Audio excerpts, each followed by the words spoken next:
참 좋으신 예수님, 오늘 이 아침에도 감사를 드립니다. 저희에게 귀한 삶을 허락하여 주셔서 우리가 꿈꿀 수 없는 것을 꿈꾸게 하시고 또 바라볼 수 없는 것을 감히 바라볼 수 있는 그런 귀한 영광을 허락하여 주심을 감사드립니다.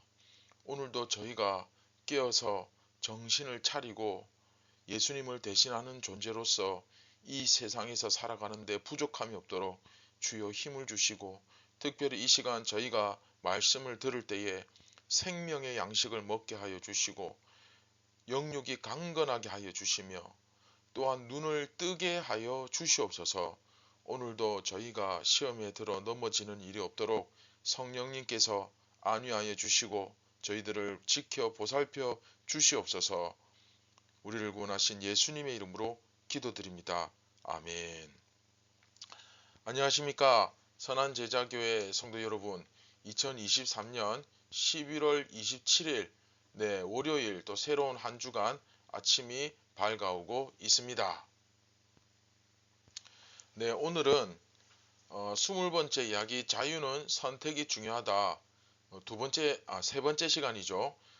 모든 삶의 관심과 초점이라는 제목으로 고린도전서 7장 32절부터 35절까지의 말씀을 가지고 우리 함께 읽고 묵상을 시작하도록 하겠습니다. 너희가 염려 없기를 원하노라.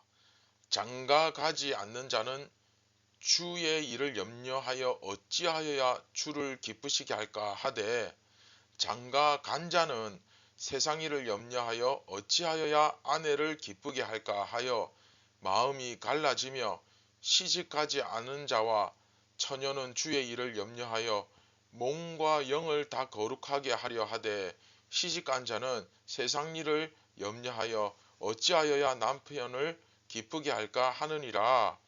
내가 이것을 말함은 너희의 유익을 위함이요 너희에게 올무를 놓으려 함이 아니니, 오직 너희로 하여금 이치에 합당하게 하여 흐트러짐이 없이 주를 섬기게 하려 함이라. 아멘.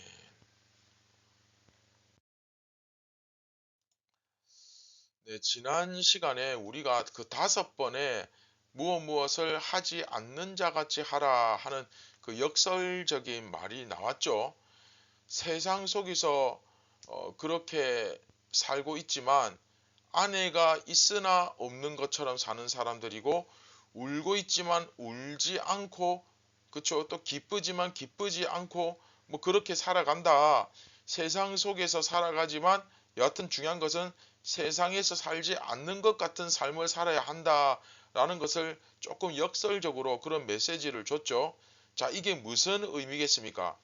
이 세상은 곧 주님의 그 재림에 의해서 마감될 것이고 다 끝난다는 거죠. 그쵸? 완전히 끝나고, 또 재림이 아직 끝나지 않았다 할지라도 우리가 현재 이 세상을 살아가고 있기는 하지만 이 세상에서의 삶이 영원히, 그쵸? 영원히 지속되는 것도 아니고 곧 끝난다. 그쵸? 곧 끝나는데 세상에 거기에 붙들려 가지고, 그렇죠? 세상 것들에 붙들려 가지고 재산이나 어떤 육신의 욕망이나 명예나 그런 것들 붙들고는 거기에 얽매여서 살아갈 것이 뭐가 있느냐, 이제 그 말을 했죠. 그러면서 그 결혼 꼭 해야 되느냐, 우리가 꼭 결혼을 해야만 살 수 있는 건 아니지 않느냐, 그렇게 바울이 말하는 거죠. 결국 지난 시간 결론은 뭡니까? 따라서 이 세상에 속하지 않은 사람으로서 살아가자 하는 그런 이야기입니다. 자, 그러면서도 이제 오늘 본문에서 계속해서 이어지는 것이 32절에 너희가 염려를 안 했으면 좋겠다, 그런 이야기를 합니다. 자, 염려를 안 했으면 한다.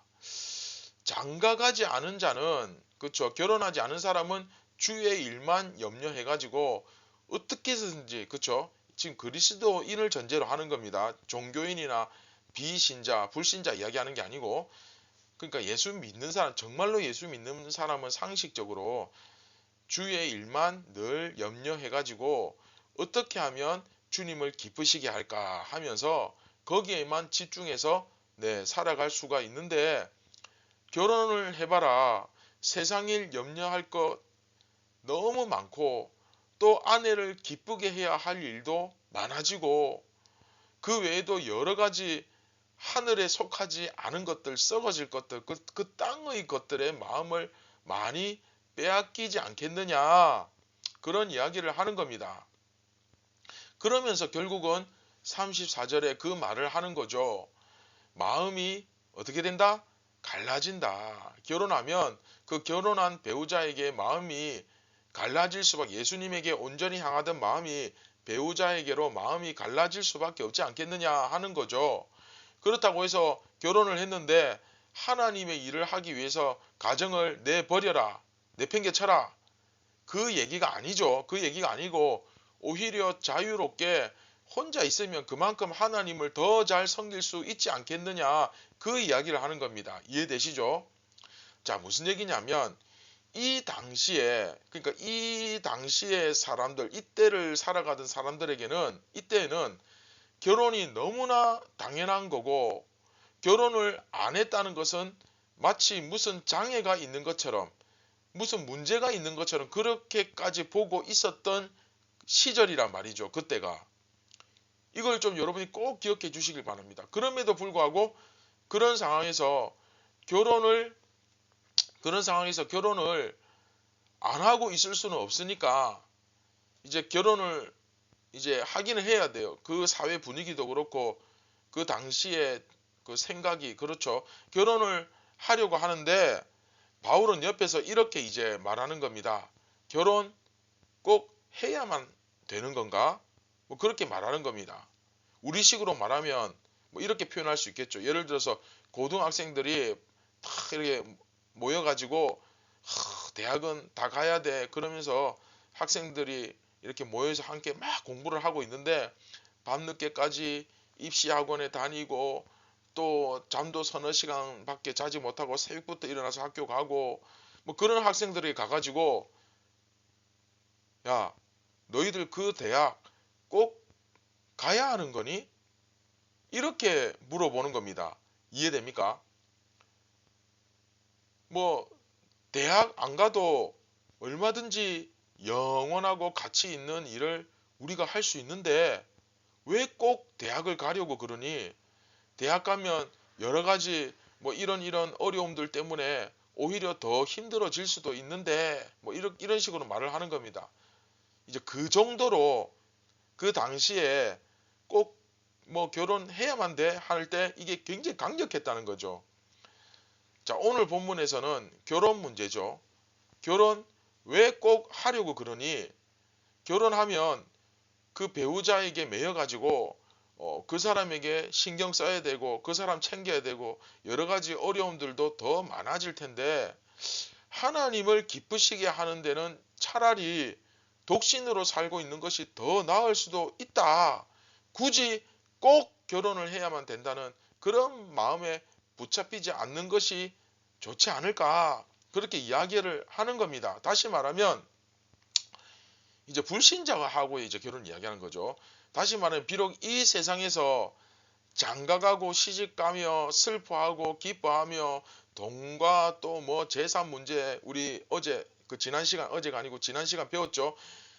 그런 문제로 고민하는 삶을 살고 있지만 그것들은 모두 마지막 날에 사라질 것이므로 거기에 연연하며 살아가지 말라는 뜻입니다. 그렇죠? 영원한 것을 추구해라. 그렇죠? 그런 것들, 내가 이 세상에서는 걱정하며 살아가지만 그런 거 걱정하지 않으면서 이 세상 사람 아닌 것처럼 살아가라. 그렇죠? 다시 말하면 바울은 우리의 관심을 주의 일에 두라고 가르칩니다. 영원하신 하나님께 내 삶의 초점을 딱 맞춰야 한다. 결혼을 한다면 당연히 그 가정 일에 많은 시간과 노력을 사용할 수밖에 없다.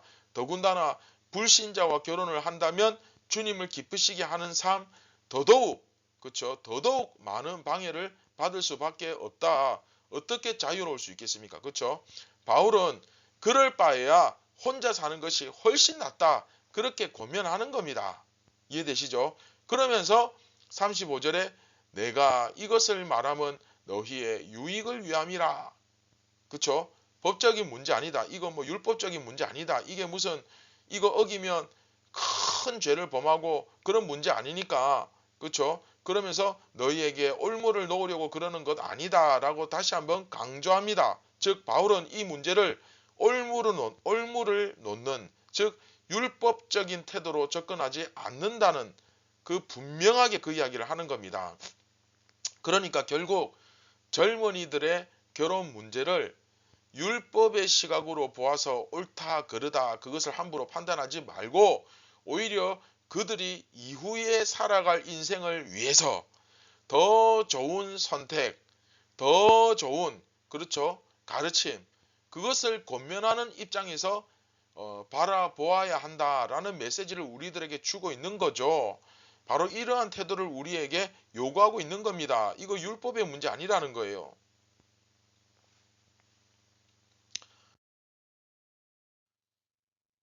자, 다시 한번 정리해보면 바울은 이것은 율법적으로 접근하는 것 절대 아니다. 결혼하지 않은 사람들이 불신자들과 이제 결혼을 해야 되느냐, 뭐 말아야 되느냐 이런 문제 앞에 놓여서 고민하고 있을 때 너희들에게 내가 올무를 놓으려고 족쇄를 채우려고 하는 거 아니다.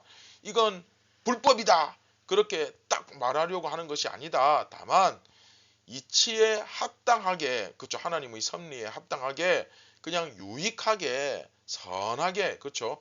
흐트러짐 없이 주님을 섬기려면 꼭 결혼을 해야 된다는 그런 압박감은 던져버리고 자유롭게 살 수 있는데 정말 신앙 안에서 결혼하면 행복하게 잘 섬길 수도 있겠지만 결혼을 하지 않은 상태에서도 얼마든지 가치 있게 그렇죠? 살 수 있다. 하나님께 영광 돌리는 삶, 얼마든지 가치 있는 삶을 살 수 있는데 왜 굳이 꼭 그렇게 불신자들과 결혼을 하려고 하니?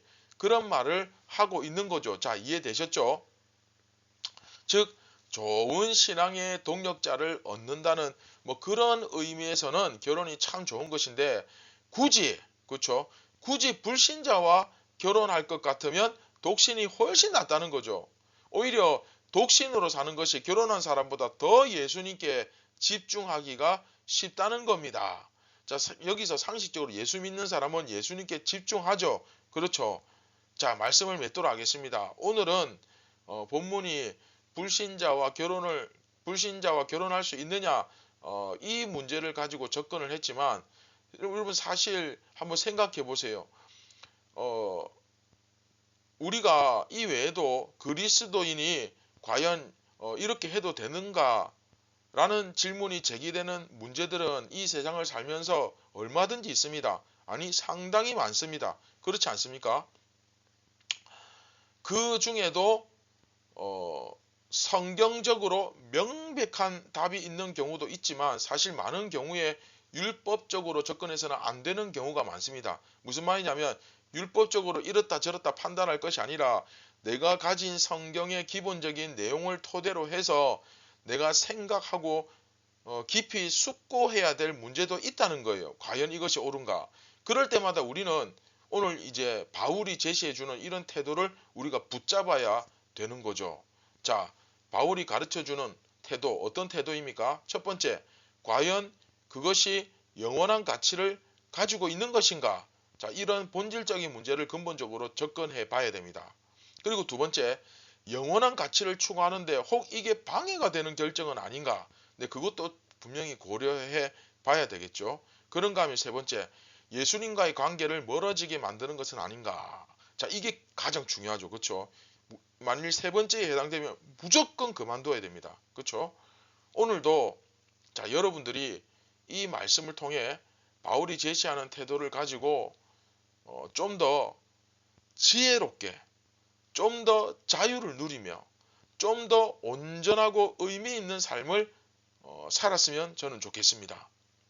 하루하루 성실하게 이렇게 잘 준비해서 여러분 심령의 신비에 말씀이 차곡차곡 이렇게 쌓이잖아요. 그렇죠? 성실하게 열심히 공부하고 훈련받았다면 계속 말씀이 수북하게 쌓여갈 텐데 그 진리를 토대로 해서 그렇죠? 잘 준비해서 여러분 인생이 끝날 때 그렇죠? 마지막이 중요하다 그랬죠? 정말 끝날 때 아름다운 꽃을 피우는 멋진 인생이 되길 주님의 이름으로 축원드립니다.